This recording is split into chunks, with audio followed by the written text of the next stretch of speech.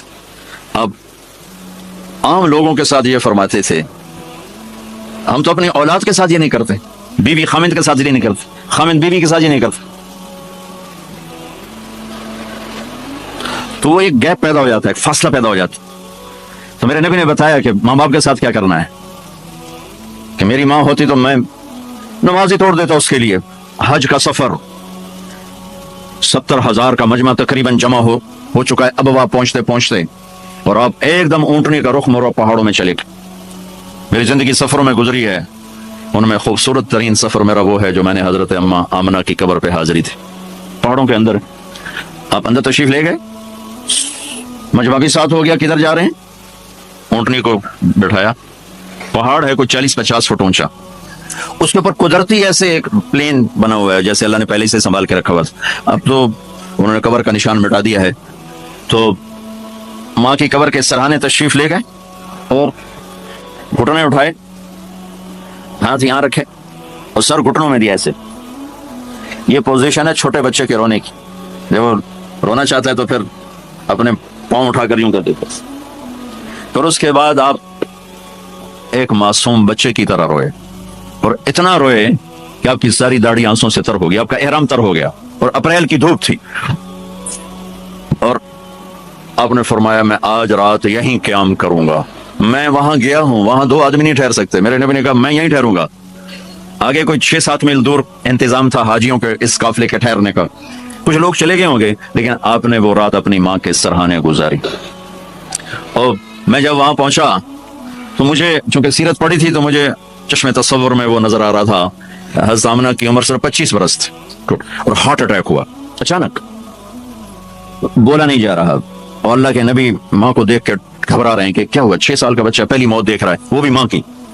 تو مجھے heart attack ہوا تو بولا نہیں جاتا، بلا رہے ہیں بولا نہیں جا رہا، آوازیں نکل رہی، تو بلا رہے ہیں ام ایمن بھی ساتھ ہے، آوازیں نکل رہی، لیکن بجھنے سے پہلے شمع کے جو بھڑکتی ہے 2 لفظ بولے، کل حی میت و کل جدید بال وقد ولدت طہرا. میرے بچے ہر جوانی ڈھلتی ہے اور ہر زندگی موت کا نوالا بنتی ہے، مجھے لگتا ہے میرا وقت آ گیا ہے، لیکن میں ایک ایسے بچے کو چھوڑ کے جا رہی ہوں جو ساری دنیا کو پاک کر دے، پاکیزہ چھوڑ کے جا رہے ہیں. تو پتھروں میں ہی دبایا، کوئی کھودنے کا تو انتظام ہی نہیں تھا. جب پہاڑ سے نیچے اترے تو اللہ کے نبی نے ایک دم ہاتھ چھڑا، دوڑ لگائی اور پھر پہاڑ پہ چڑھ گئے. تو ام ایمن آپ کی ماں ہے، دودھ پلا، 8 عورتوں نے میرے نبی کو دودھ پلا، ان میں ام ایمن بھی. وہ جب پیچھے گئیں تو ایسا منظر تھا جس کو دیکھ کر شاید زمین بھی رو رہی ہوگی اور آسمان بھی اور ابوا کے پہاڑ بھی. آپ ماں کی قبر پر ایسے لپٹے ہوئے تھے اپنے سینے کو پتھروں کے ساتھ، اور یوں دونوں ہاتھوں سے پتھر لیے ہوئے تھے.